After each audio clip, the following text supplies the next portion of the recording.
하늘에 계신 아버지 하나님, 거룩하고 복된 안식일을 기억하게 하시니 감사합니다.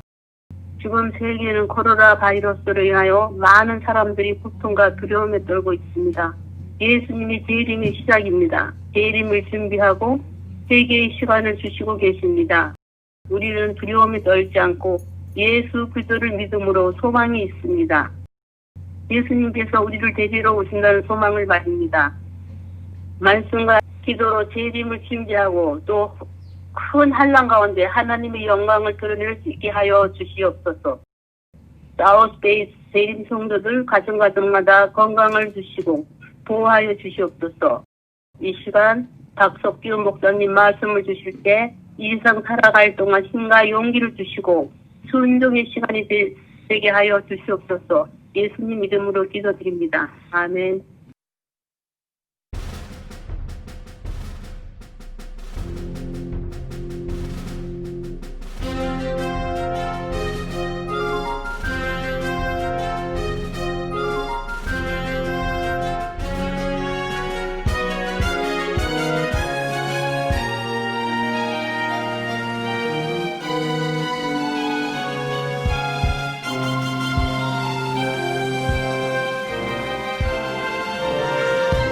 찬송으로 주께 경배해 만군의 주 하나님 기쁨과 정성을 다하여 주님께 영광을 돌리세 찬송으로 주께 경배해 만군의 주 하나님 기쁨과 정성을 다하여 주님께 영광을 돌리세 주님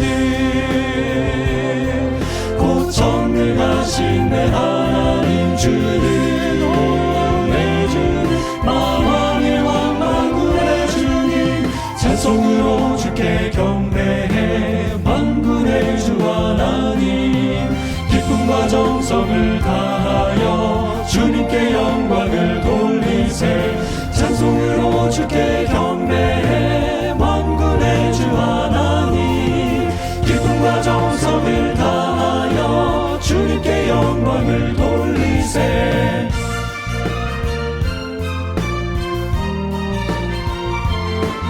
찬송으로 주께 경배해 곧 전능하신 내 하나님 주님 주께 경배해 만왕의 왕 만군의 주님 영광 영광 크신 주님께 영광 기뻐하며 경배하라 영광의 주 하나님께 주 앞에서 우리 마음 피어나는 꽃 같도다 주는 곧 전능하신 내 하나님 주는 만왕의 왕 만군의 주님 그 영광 영광 크신 주님께 영광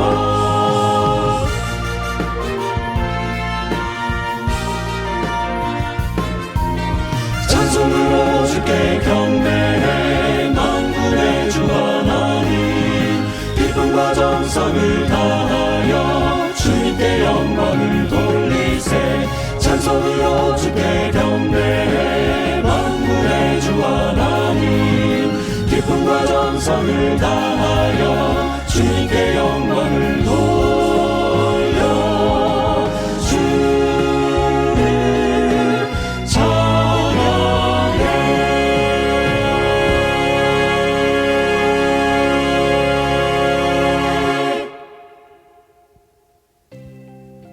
성도님들 안녕하셨습니까? 행복한 안식일입니다. 우리는 계속해서 요한복음 14장 6절로 12절에 있는 새 천사의 기별, 하나님께서 이 지상에 있는 모든 거민에게 주신 마지막 우주적 메시지인 영원한 복음을 함께 시리즈 형태로 살펴보고 있는데요. 오늘의 말씀의 주제는 사단의 두 전략적 기둥입니다. 시카고의 멋진 9월 아침에 메리 켈러맨이라고 하는 한 젊은 여성이 있었는데요. 그날 아침에 이 여인은 아주 끔찍한 두통에 잠에서 깨어났죠. 그녀의 부부는 의뢰 타이레놀을 그 여인에게 주었습니다. 그런데 말이죠. 4시간 후에 이 12살의 메리 켈러만은 그 자리에서 죽고 말았습니다. 아주 부모는 끔찍한 충격에 빠졌죠. 그러나 그것은 시작에 불과했습니다. 1982년 9월 똑같은 도시 시카고에서 우편 직원이었던 아담 아누스도라고 하는 사람이 똑같이 타이레놀을 복용하였습니다.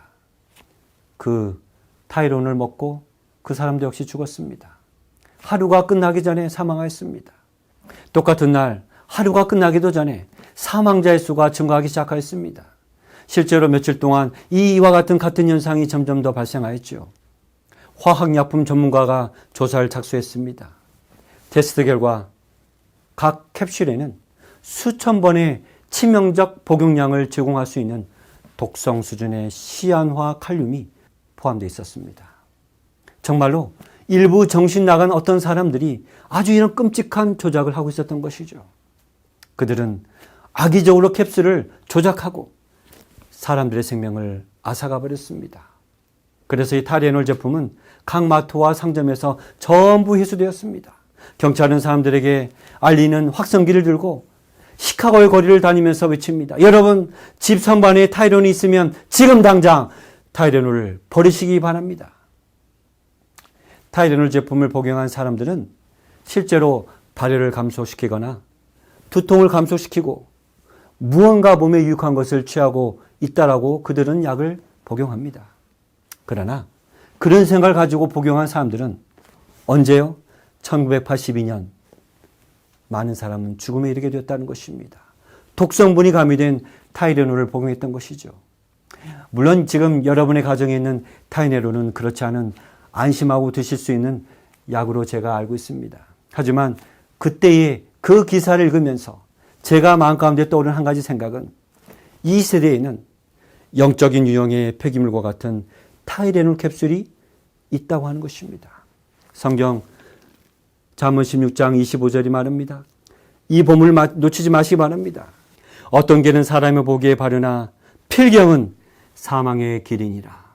여러분, 이 성경 잊지 마시기 바랍니다. 어떤 길은 사람의 생각대로는 적절한 길, 옳은 일처럼 보이지만 필경은 죽음에 이르는 길일 수 있습니다. 첫 번째 천사가 공중에서 날아다닙니다. 하나님의 은혜의 복음을 선포합니다. 하나님의 자비의 선포를 거민들에게 전하고 있습니다. 영원한 복음인 것입니다. 첫 번째 천사가 말합니다. 하나님을 두려워하고 그에게 영광을 돌리라. 우리 인간이 할 수 있는 것 아무것도 없습니다. 우리 인간의 영예를 다 주 예수 그리스도 앞에 내려놓습니다. 이 첫째 천사의 메시지는 모든 국가, 모든 언어, 각 사람에게 전달되는 것입니다. 그러나 천사는 기독교에서 오랫동안 무시되었던 복음의 측면을 강조합니다. 어떤 것입니까? 천사가 큰 소리로 말합니다. 하나님을 두려워하고 그에게 영광을 돌리십시오. 여러분, 두려움으로 하나님께 영광을 돌릴 수 있습니까? 아니요. 자발적으로 하나님께 순종하라고 하는 말씀입니다. 우리들의 생활 방식으로 하나님께 영광을 돌릴 수 있습니다. 그래서 첫 번째 천사의 메시지는 하나님께 순종하라고 하는 간곡한 부르심인 것입니다. 창조주와 하나님의 예배하는 제치를 안식일 예배로 다시금 돌아오라고 하는 것입니다. 하나님의 형상으로 창조를 부름을 받은 인간이 인격적으로 취급받는 안식일, 창조주를 경배하는 제치를 신앙으로 돌아오라고 우리에게 호소하고 있는 것입니다. 이것이 바로 첫 번째 천사의 메시지인 것이죠. 이 메시지는 우주적이고 모든 인류가 순종해야 될 메시지인 것입니다. 그 뒤를 따라 둘째 천사가 날아다닌대요. 무너졌도다 큰 성 바벨론이여. 우리는 지난 시간에 둘째 천사의 메시지에 대해서 좀 살펴보았죠. 예수님은 바벨론이 거짓 종교 체계를 대표한다고 지적하고 있는 것입니다. 요한계시록 17장은 붉은빛, 자줏빛, 선홍빛 짐승을 탄 음녀의 정체를 주목하고 있습니다. 이 음녀는 타락한 교회를 상징합니다. 하나님의 말씀과 예수 믿음을 저버린 가늠한 음행한 여자입니다. 이 음녀의 이마에 바벨론의 이름, 비밀, 큰 바벨론의 이름이 새겨져 있습니다. 지난 시간에 우리는 바벨론이라는 용어가 진리를 왜곡하는 배교적 종교단체를 나타내고 이 음녀, 곧 배교한 기독교 단체가 복음의 가르침을 인간이 만든 이론으로 대체했음을 살펴보았죠. 바벨론이라고 하는 이 단어가 혼돈이라고 하는 뜻 아닙니까?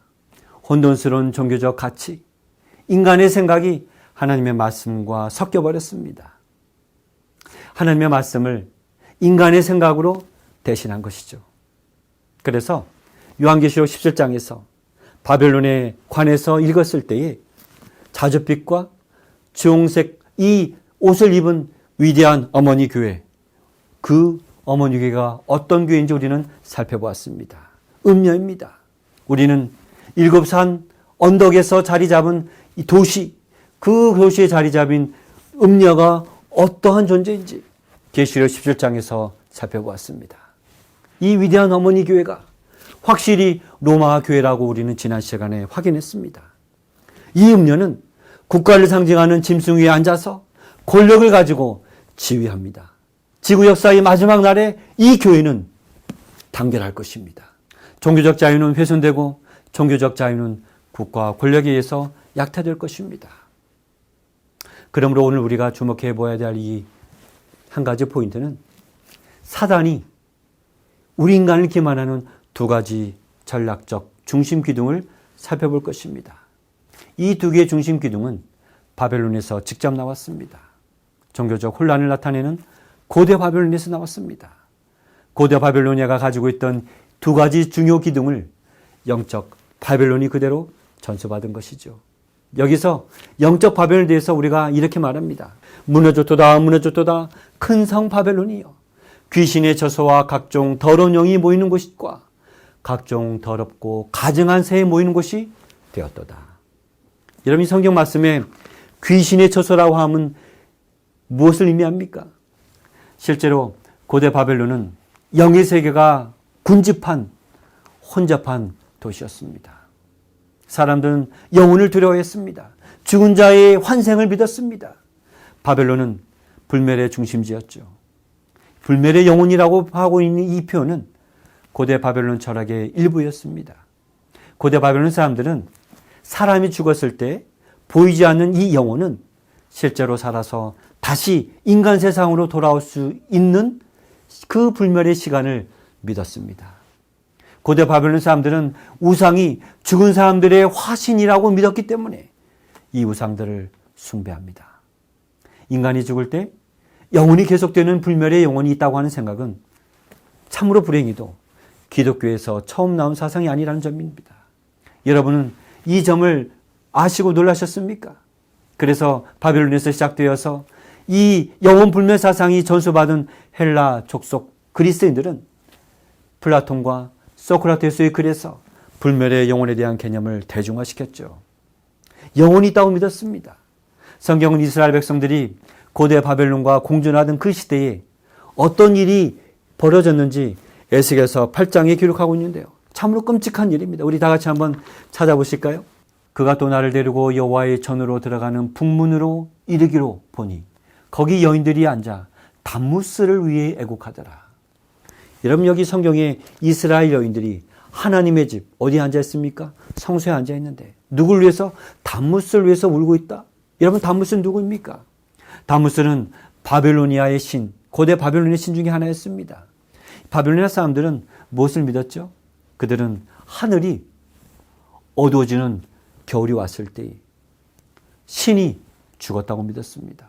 하지만 겨울이 지나고 봄이 오게 됐을 때 그들이 믿는 이 담무스 신, 부활의 신이 있다고 그들은 믿었습니다.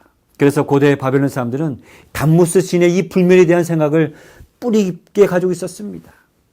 왜 사단이 하필 담무스 신의 부활을 고대 바벨론의 주요 기둥 중 하나로 사용했을까요? 사단의 전략이란 무엇일까요? 사단은 지구상에 존재하는 모든 사람이 죽어도 다시 환생하여서 이 세상으로 돌아올 수 있다고 하는 그러한 인간 영혼의 불멸성에 대해서 사람들에게 믿도록 치명적으로 사람들에게 각인시켰다고 하는 것입니다. 심지어 이 사상은 어디에요? 많은 기독교인들조차도 일단 사람의 영혼이 불멸하다는 사상을 믿게 된다면 기독교인들조차도 사단의 악령에 의해서 쉽게 사로잡히게 됩니다. 성경에 명확한 가르침이 있음에도 불구하고 그들은 사단의 전략적 기만에 빠져들게 됩니다. 이것이 사단이 가지고 있는 첫 번째 전략적 기둥인 것입니다. 하지만 성경 전도서는 뭐라고 말합니까? 인간의 죽음에 대해서 어떤 상태로 말하고 있는지 우린 성경절 찾아보겠습니다. 무릇 한 자는 죽을 줄을 알되 죽은 자는 아무것도 모르고 다시는 상도 받지 못하는 것은 그 이름이 잊어버린 바 됨이라고 말하고 있습니다. 하나님은 인간을 창조하실 때에 무엇으로요? 흙으로 빚어서 그 아담을 창조하셨습니다. 하나님이 아담의 콧구멍에 너스트릴에 호흡, 즉 생명의 호흡을 불어넣으셨습니다. 호흡하는 존재 생명이 되었습니다. 생기, 곧 생명의 호흡을 인간에게 하나님께서는 부여해 주셨습니다. 그랬더니 호흡하는 존재가 되었습니다. 이렇듯 성경은 하나님께서 육체 안에 우리 인간의 어떤 보이지 않는 영을 가둬두신 것이 아니라 영혼은, 사람들이 말하는 이 영혼은 사람이 죽을 때에 생명의 숨결 속에서 하나님이 창조하신 몸의 산물인 것입니다. 성경은 계속해서 전도서 12장 7절에 이렇게 말합니다. 흙은 여전히 땅으로 돌아가고, 여기 신으로 번역된 이 말의 정확한 표현은 호흡입니다. 호흡은 그 주신 하나님께로 돌아가기 전에 기억하라. 우리가 호흡이 끊어지면 신으로 번역된 이 생명의 호흡이 어디로 갑니까? 그 주신 하나님께로 돌아가는 것 당연한 거 아닙니까? 인간의 몸을 형성하는 것은 생명의 호흡의 결과인 것입니다. 그러므로 흔히 말하는 영혼은 살아있는 전인적 존재, 호흡하는 존재인 것입니다. 내가 지금 호흡하고 있는 존재 영혼인 것입니다. 성경에서 이 죽음은 잠자는 것에 대해서 불과하다고 말하고 있죠. 잠자는 자는 아무것도 알지 못합니다. 생각도 하지 못합니다. 몇 세대를 거쳐서 유명한 개신교 설교자인 아모스 펄프스 목사님이 어느 날 인간은 본질적으로 분멸인가라고 하는 설교를 했는데 아주 유명한 설교입니다. 그는 이렇게 말합니다. 불멸의 영혼, 영혼 불멸에 대한 몇몇 교회의 교리는 부패한 기독교인의 진흙탕 통로를 통해서 거슬러 추적될 수 있습니다. 영혼 불멸 사상은 생각해보면 에덴 동산에서 사단이 하와를 부추기는 가장 기만적인 거짓말, 그것이 바로 영혼 불멸 사상의 기초가 되었습니다. 내가 결코 죽지 아니하리라. 이 영혼 불멸 사상이 이교도를 통해서 사단의 속임수로부터 시작해서 역사를 거쳐서 흘러내려왔습니다. 내가 결코 죽지 아니하리라. 이 사단의 최초의 기만적인 속임수인 영혼 불멸 사상인 이것이 지구 역사와 함께 공존하였습니다. 사단은 음료를 통해서 이 지구 역사의 마지막 날까지 계속해서 이 속임수로 활용하게 될 것이죠. 우리는 사단이 이런 기만적 속임수로 하나님께 헌신하는 많은 교회의 교인들을 혼란에 빠뜨리게 할 것에 대해서 기록하기를. 하나님께서 뭐라고 기록하셨습니까? 또 내가 몸에 개구리 같은 새 더러운 영이 용의 입과 짐승의 입과 거짓 선지자 입에서 나오니 저희는 귀신의 영이라 이적을 행하여 온 천하 임금들에게 가서 하나님 곧 전능하신 이의 큰 날에 전쟁을 위하여 그들을 모으더라 하고 미리 예수님께서는 요한을 통해서 계시해 주셨습니다. 마지막 아마겟돈 전쟁의 때에 이 성경 말씀에 보게 되면 하나님은 그분의 백성들에게 집중하십니다. 승리는 보장되어 있습니다. 하나님이 누가 더러 마지막 싸우십니까? 그 아마겟돈 전쟁에서 새 더러운 영들과 싸우시는데 그때에 아마겟돈 전쟁의 때 하나님은 그의 계명을 지키고 예수의 믿음을 지킨 자들에게 집중하고 계십니다. 이 세상 경제가 위기를 맞고 정치 재난으로 세계가 불확실해지고 무너진 시기가 올 것입니다. 그때 사단은 가톨릭 교회를 통하여 온 땅의 임금들, 정치 지도자를 장악할 것입니다. 음료는 장악할 것입니다. 사단은 거짓 기적을 행하는 악마의 영, 강진술의 기초가 되는 이적들을 행함으로 지구의 거민들을 혼돈에 빠뜨리고 통합시킬 것입니다. 정죄를 통합하고 하나님의 백성을 억압하고 매매를 못하게 함으로써 압박할 것입니다. 불멸의 영혼에 대한 생각이 실제 기독교에 어떤 영향을 미쳤습니까? 고대 바빌로니아인들은 이교도인들이 행하던 대로 죽은 자를 위한 제물을 가져다 주었습니다. 우상을 위해서 음식의 신전을 차렸습니다. 오늘날에도 일부 세계 종교에서는 그렇게 하죠. 불교에서는 죽은 자들 위해서 제물을 바칩니다. 가톨릭교회도 그렇죠. 사단의 영은 구세주 예수 그리스도를 대신합니다. 이 성경의 희생 제물은 하나, 곧 어린 양 예수 그리스도이십니다. 예수 그리스도 그분만이 유일한 제물이십니다. 하나님은 이미 어린 양 예수 그리스도의 제물을 받으셨습니다.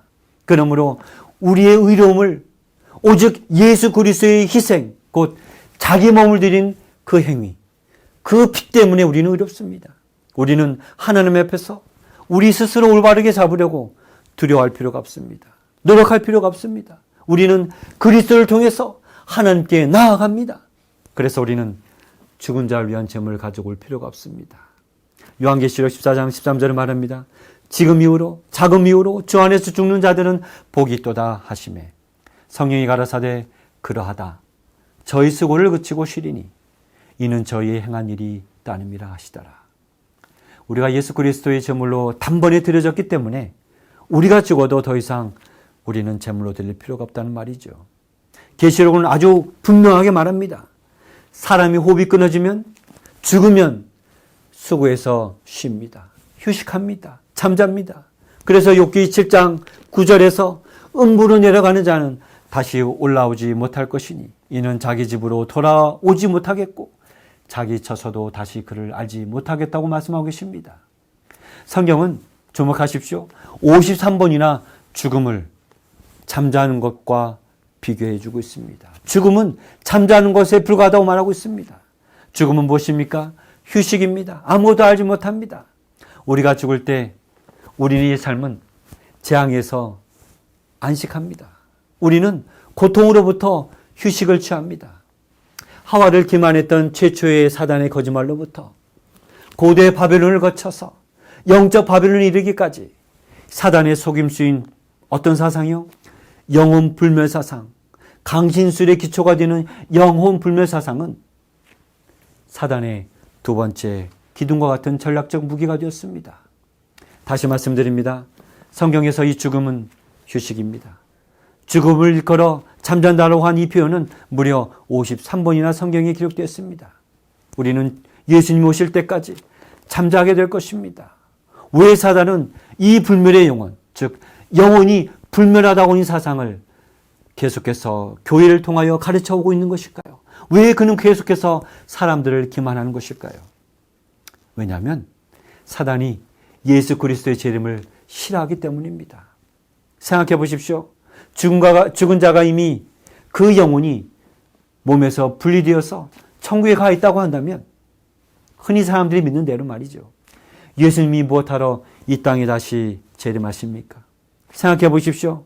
예수님의 절친 나사로가 죽었습니다. 그의 영혼이 이미 하늘나라에 가 있다고 한다면 무엇하러 예수님은 이미 하늘나라에 가 있는 자기의 절친을 이 땅으로 죄악세상으로 불러내리겠습니까? 성경은 죽은 자들의 몸이 변화된 몸으로 부활하게 될 것에 대해서 말하고 있습니다. 주께서 고령과 천사장의 소리와 하나님의 나팔로 치니 하늘로 쫓아 강림하시리니 그리스도 안에서 죽은 자들이 어떻게 해요? 제일 먼저 일어나게 될 것이라고 말합니다. 그 후에 우리 살아남은 자도 저희 누굽니까? 부활한 그리스도인과 함께 구름 속으로 끌어올려서 공중의 서수를 영접하게 될 것이니 그리하여 우리가 항상 주와 함께 있을 것이라고 부활의 소망을 말하고 있습니다. 우리는 부활하는 순간 보상을 받습니다. 우리 사랑하는 성도 여러분, 이런 가정 속에서 한번 생각해 보십시오. 예수님의 재림의 순간에 예수님께서 구름을 타고 오시는데 하늘이 종이축까지 흔들리고 이 땅에서 큰 지진으로서 문이 열리게 될 것입니다. 목소리를 듣습니다. 죄와 고통과 비통함은 더 이상 없을 것입니다.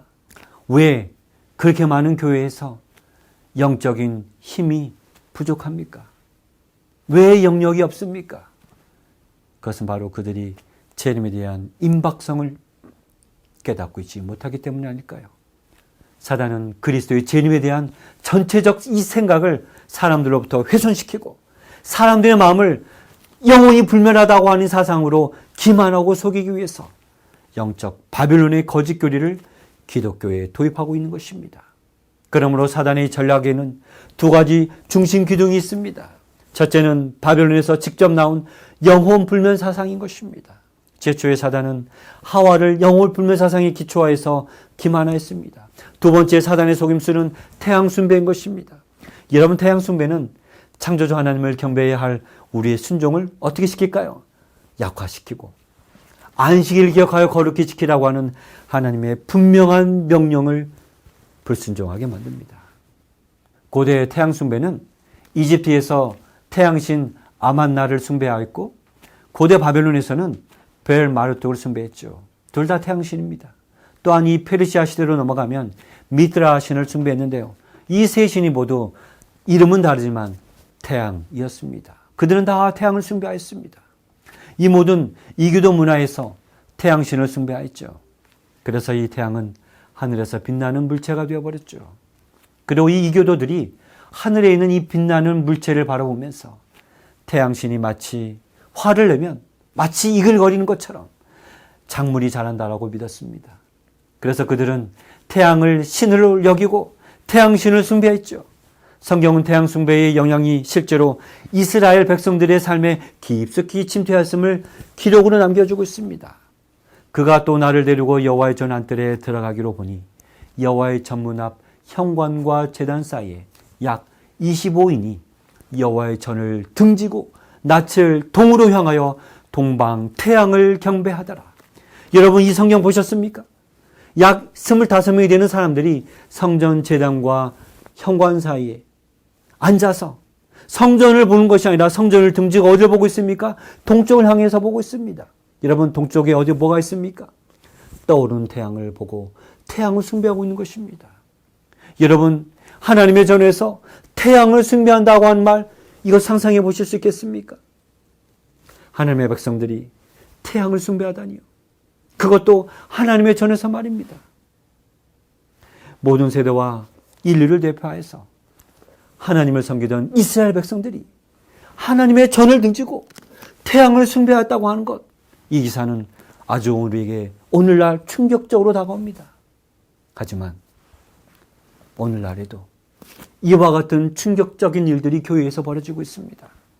태양 숭배를 포함한 바벨론의 원리는 타협의 시대의 기독교 교회로 스며들었습니다.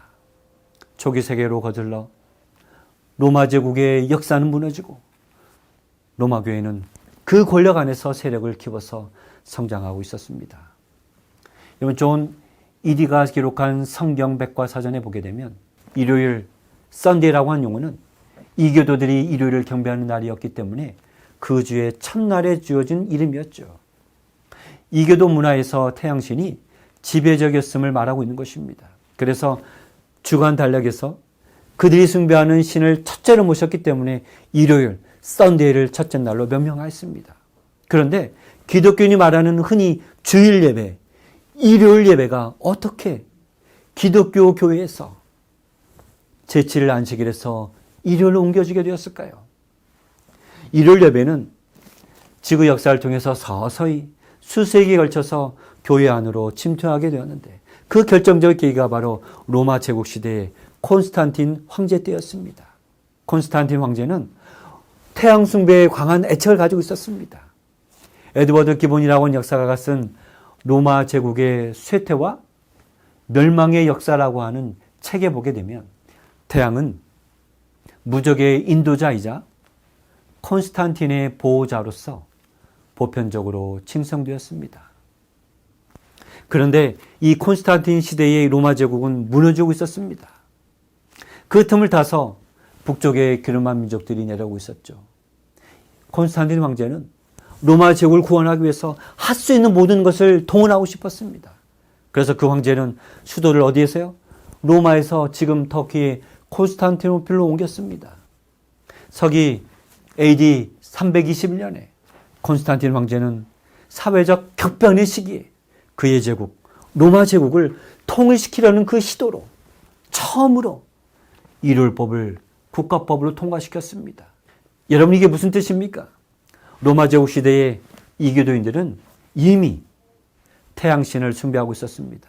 서기 300년경에 그리스도께서 죽음에서 부활하신 날을 기념하는 일요일에 그들은 예배를 드리는 많은 사람들이 기독교인들도 있었습니다. 물론 성경은 그리스도께서 그날 죽음에서 부활하셨기 때문에 일요일을 제7일 안식일 대신에 예배하라고 말하고 있지 않습니다. 그러나 일부 기독교인들은 그 사회의 대다수의 조화를 이루기 위해서, 민중과 타협하기 위해서 어쩌면 그들은 예배된 날을 변개했던 것이죠. 여기에 첫 번째 일요일이 법이 있습니다. 태양의 경건한 날에 도시에 거주하는 사람들의 치안 판사들이 쉬게 하고 모든 작업장을 닫게 하십시오. 여러분, 이것은 예배법이 아닙니다. 콘스탄틴 황제가 이교 신앙과 기독교 신앙을 통일하고 사회적으로 조화를 이루기 위해서 제정한 국가법인 것입니다. 교회는 이교 문화와 타협하는 이 시도를 완강히 거절했어만 하였습니다. 그러나 당시 구교회, 즉 어머니 교회가 되는 로마 교회는 국가 정부가 제정한 이 법령에 따라서 결국 일요일을 예배날로 굳건히 정했습니다. 이러한 처사는 하나님의 말씀에, 하나님의 율법에 전적으로 위배가 됩니다. 안식일을 기억하여 거룩히 지켜가오는 넷째 계명을 기억하십시오. 여째 동안 힘써 내 모든 일을 행할 것이나 제7일은 너희 하나님 나 여호와의 안식이라고 하셨는데, 사람의 계명으로, 교회의 권위로 여호와께서 속한 이 시간을 빼앗아가 버린 것입니다. 변경하였습니다. 불순종하였습니다. 하나님은 안식일을 기억하라고 말씀하셨는데 왜 기억하라고 하셨습니까? 하나님은 지구 역사 타협의 성신이 국가 통합이라고 하는 명목으로 침투될 것을 이미 아셨기 때문인 것입니다. 이교도와 기독교를 하나로 통합하기 위해서 초기 세기에 타협이 일어났습니다. 가톨릭 교회가 발행한 캐톨릭 월드라고 하는 책에 보게 되면 태양은 이교도를 가진 으뜸 가는 신이었다. 그러므로 이들 나라의 교회는 그 옛 이교도 이름을 유지하라. 그것은 즉 태양은 봉헌되고 성화될 것이다. 이렇게 기록되어 있죠. 그리하여 그 타협의 시기에 이교도 주일은 태양신 42개에 헌정되었고 기독교에서는 일요일을 주일로 지켰습니다. 제국을 한데 모으고 이교도인들과 공존하기 위해서 콘스탄틴 황제가 의합한 당시 교회의 회의 지도자들이, 그들이 당시 이교도들이 입었던 보라색과 주홍색, 선홍색 옷을 입었습니다. 로마 교회는 이미 많은 이교도인들이 조각상과 이미지를 교회로 가져서 성 베드로, 성 요한 등의 이름으로 교회 건물에다가 붙였습니다. 알렉산더 히슬러비스는 바벨론이라는 책에서 그는 이렇게 말합니다. 이교도들을 면목상의 기독교에 화해시키기 위해서 로마는 일반적인 정책을 추구하였고 일요일 기독교 축제와 이교도 축제를 합병하기 위해서 조치를 취했습니다. 지금까지 성경과 역사적으로 기록된 이 자료를 통해서 우리는 무엇을 배웠습니까? 영적 바벨론의 포로주를 우리는 살펴보았습니다. 우리는 인간의 영혼은 불멸하다고 하는 이 사상이 어디에서요? 로마 제국 시대의 타협의 정신으로 말미암아서 교회로 스며들어 오게 된 계기를 우리는 살펴보았습니다. 또한 우리는 일요일 예배가 기독교 교회로 들어오는 것을 역사적으로 살펴보았습니다. 이 두 가지 사상은 하나님의 말씀의 가르침에 위배됩니다. 그래서 예수님은 요한을 통해서 우주적 메시지, 영원한 복음을 보여주셨습니다. 예수님이 요한에게 두째 천사를 통하여 선포하게 하셨습니다. 무너졌도다, 무너졌도다, 큰 성 바벨론이여. 확실한 미래의 사건을 과거형으로 기록하시면서 영적 바벨론이 반드시 멸망할 것이니 아직도 바벨론에 머무르는 하나님의 백성들을 향해서 호소하십니다. 내 백성아 거기서 나오라. 내 백성아 바벨론의 포도주에 취하지 말고 나오라고 호소하고 계신 것입니다. 일요일은 이교도와 기독교의 두 종류를 하나로 묶는 수단이 되었습니다.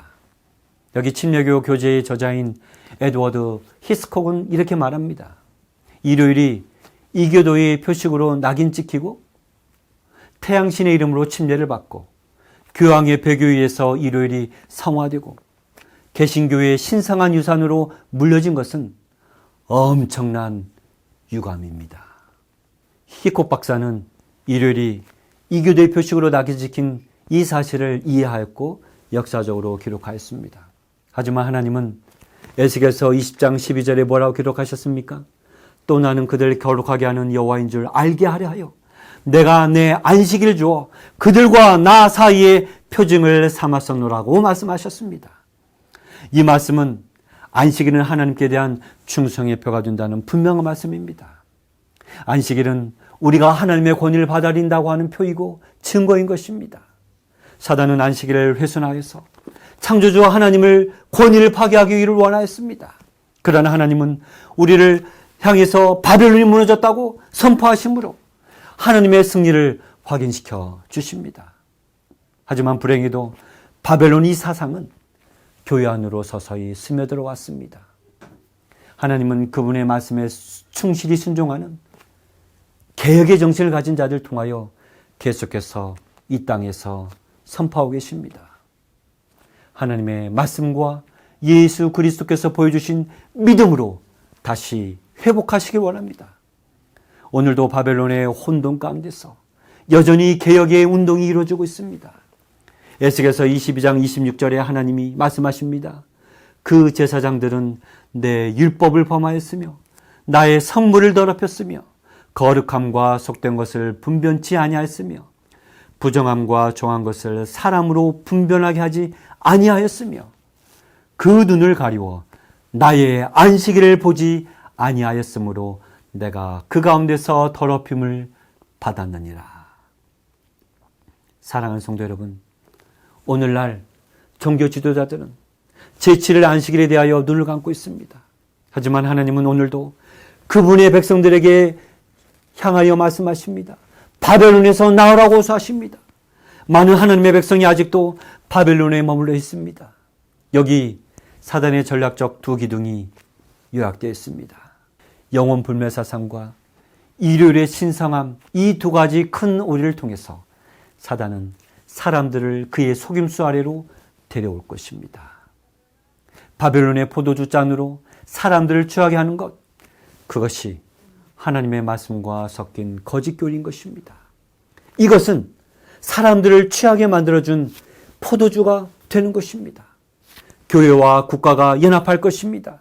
이 세상 사람들이 바벨론의 거짓 교리에 취하게 될 것입니다. 세상을 사로잡을 사단의 속임수에 대비할 영혼이 불면하다고 하는 이 거짓 교리는 로마 제국 초기 때의 일요일을 주일의 날로 삼는 주일 예배는 세계에서 교회와 국가를 통합하는 두 가지 수단이 될 것입니다. 전자는 곧 영혼 불멸 사상은 강진술의 기초가 되는 반면에 후자 곧 일요일 예배는 일요일 예배의 신성성은 로마 교회의 공감대를 형성할 것입니다. 미국의 개신교회는 로마 교황권의 힘을 빌어서 강신술과 손을 잡고 시면을 넘을 것입니다. 그리고 이 삼중기별의 영향으로 여러분 삼중경영은 무엇입니까? 강신술과 타락한 개신교 단체 그리고 로마 카톨릭 교회를 말하고 있는 것입니다. 이 세 연합체는 로마 교회 시대의 모습을 따라서 양심의 권리를 짓밟을 것입니다. 고대 바벨론 시대에 무슨 일이 일어났습니까? 느부갓네살은 위조된 우상, 위조된 이미지를 만들었습니다. 그는 국가 권력으로 예배를 강요하였습니다. 법령을 만들었습니다. 그리고 절하지 않는 사람은 끓는 불가무에 집어넣었습니다. 지구 역사의 마지막 날에 이 마지막 때에 하나님의 우주적 메시지는 온 세상을 향하여 지금도 선포됩니다. 영원한 복음, 진리의 복음이 땅끝까지 전파되어야 합니다. 그리스도의 재림 이전에 지구상에 거하는 모든 이들이 이 메시지를 이해하도록 하나님이 천사를 통해서 선포하십니다. 그들이 누굽니까? 바로 하나님의 계명을 지키고 예수의 믿음을 가진 자, 더럽히지 아니한 정결한 여인을 닮은 자들, 그들이 바로 이 마지막 시대에 무너졌도다 큰 성 바벨론이여 내 백성아 거기서 나오라고 강고하게 선포해야 될 자들인 것입니다. 교회와 국가가 연합합니다. 거짓이 우세합니다. 악마는 사단은 기적을 통하여 사람들을 기만합니다. 속입니다. 세상은 마지막 갈등에 빠지게 될 것입니다. 그러나 우리는 예수님 안에서 안전합니다. 우리는 예수님을 신뢰할 수 있습니다. 인간이 만든 어떤 신조, 비인간적인 어떤 사상, 교회 전통이 만들어낸 어떤 교리가 아니라 우리는 그리스도 안에서 안전함을 누릴 수 있습니다. 그리스도 안에서 우리는 시편 46편 1절이 말하는 것처럼 하나님은 우리의 피난처시고 힘이시니 환난 중에 만날 큰 도움이십니다. 이 세상 역사가 경제적으로 혼돈스럽고 곧 환난과 혼돈의 때가 오게 될 것입니다. 하지만 우리는 하나님의 계명과 예수 믿음을 지키는 자들은 그리스도 예수 안에서 평안을 누릴 수 있습니다. 우리는 그리스도 예수 안에서 피난처를 찾습니다. 그리스도 예수 안에서 우리는 소망을 발견합니다. 오늘 우리를 그의 말씀으로 다시 이끄시는 하나님, 성령 하나님은 우리 자신을 진리로 다시 인도하고 계십니다. 하나님께서는 오늘날 우리가 예수님을 따르는 충실한 제자가 된다는 것이 무엇을 의미하는지에 대하여 더 완전하게 이해하도록 오늘 우리에게 말씀을 주셨습니다. 사랑하는 성도 여러분, 그리고 이 방송을 통해서 온라인 예배를 드리는 성도 여러분, 한 번도 여러분은 어쩌면 이 메시지를 들어본 적이 없는 사람도 있을 수 있습니다. 우리는 요한계시록을 통해서 예수 그리스도에 계신 하나님의 우주적 메시지를 듣습니다. 이제 여러분의 마음에 들려오는 하나님의 메시지가 있음을 느끼십니까? 하나님이 여러분을 부르시는 그 음성을 느끼실 수 있으십니까? 예수님이 우리를 위하여 이 시간 기도하십니다. 호소하십니다. 저희를 진리로 거룩하게 하소서. 아버지의 말씀은 진리니이다. 하나님은 이 땅에서 인간 대리자나 희생 제물을 바치는 일 없이 바로 예수님께 나오라 호소하십니다. 하나님의 호소는 사람들로 하여금 마음으로 예수 그리스도를 갈망하기 위해서 이 시간 나오라고 말씀하십니다. 예수님은 곧 다시 오셔서 우리를 그의 본향 집으로 데려가시기 위해서 다시 오실 것입니다. 천지의 창조주로 그를 예비하고 성경으로 경배하는 이 사람들을 향한 하나님의 호소. 세상은 바벨론의 포도주로 인하여 취하였습니다. 음녀, 바벨론의 거짓 교리에 취했습니다. 크게 외칩니다. 힘센 음성으로 외쳐가로되 무너졌도다 무너졌도다 큰 성 바벨론이여, 귀신의 조소와 각종 더러운 영에 모이는 곳과 각종 더럽고 가증한 새에 모이는 곳이 되었도다. 그리고 하늘에서 또 다른 음성이 들렸습니다. 내 백성아, 거기서 나와 그의 죄에 참여하지 말고 그의 받을 재앙들을 받지 말라고 호소하십니다. 하나님의 백성들이 아직 바벨론에 있습니다. 하나님은 바벨론의 거짓 교류로부터, 거짓된 교회로부터 나오라고 호소하고 있는 것입니다. 하나님은 지금 여러분의 마음에 호소하고 계십니다. 내게 평안과 치유를 줄 것으로 믿었던 그 악에서 치명적 독소가 있을 수 있습니다. 치명적 독소가 있는 포도주 잔을 우리는 마실 수 있습니다. 여러분의 운명은 그 독성이 있는 캡슐약, 포도주 잔을 계속 마시게 되는 그 자리에 머물 것인가? 아니면 하나님께서 이 시간 들려주시는 내 백성아 바벨론에서 나오라고 하시는 하나님의 호소에 여러분이 마음을 여시겠습니까? 사랑하는 성도 여러분, 그리고 이 방송을 통해서 말씀을 듣고 계신 여러분, 오늘 여러분의 선택은 무엇입니까? 대중이 따르는 교회의 전통을 따르는 타락한 교회 시스템을 따르시겠습니까? 아니면 내 백성아 거기서 나오라고 하는 간곡한 하나님의 호소에 여러분의 마음을 여시겠습니까?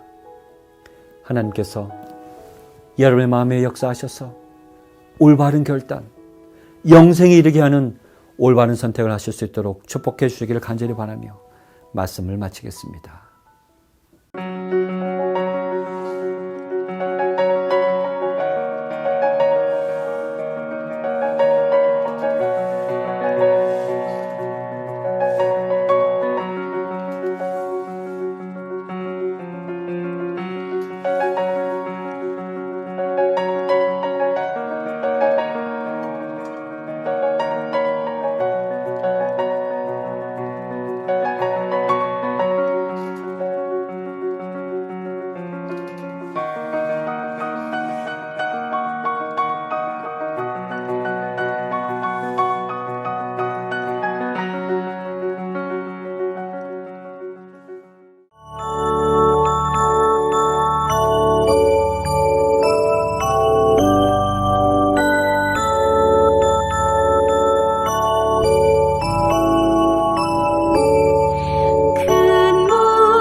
하늘에 계신 우리 아버지 하나님, 오늘 우리에게 창조주를 기억하며 창조주께 경배하는 안식일의 시간 속으로 우리의 마음을 인도해 주시고 주를 경배하고 예배할 수 있도록 주께서 은혜를 허락해 주시니 감사합니다. 하나님의 계명과 예수의 증거를 주께서 계시해 보여주신 이 우주적 메시지, 영원한 복음을 통해서 다시 확인할 수 있도록 또한 은총을 허락해 주시니 감사합니다. 오늘 우리는 말씀을 통해서 사단의 두 기만적인 전략적 두 기둥, 영혼 불멸 사상과 일요일 예배 신성 사상에 대하여 말씀과 역사를 통하여 가르쳐 주셨사오니 감사합니다. 주께서 말씀으로 계시해 주신 오직 하나님께만 죽지 아니함이 있다고 말씀하신 그 말씀을 기억할 때에 사단의 강신술과 영혼 불멸 사상이 얼마나 오랜 시간 동안 교회 안으로 침투하였는지 저희들은 그저 헤아려 볼 따름입니다. 주의 사랑과 자비의 메시지를 들려주셨사오니 이제는 다수가 따르는 교회의 전통과 대중적인 종교의 안일에서 벗어나 초기 그리스도인들이 보여주었던 믿음의 용기를 우리에게도 허락하여 주시옵소서. 다음 주 추수감사주를 맞이하여서 우리는 여느 때와 사뭇 다른 마음의 자세로 맞이하겠지만 하나님께 감사하며 주의 오심을 고대하는 시간 보내도록 인도하여 주시옵소서. 우리의 모든 것 되신 예수님의 이름으로 감사하며 기도드리옵나이다. 아멘.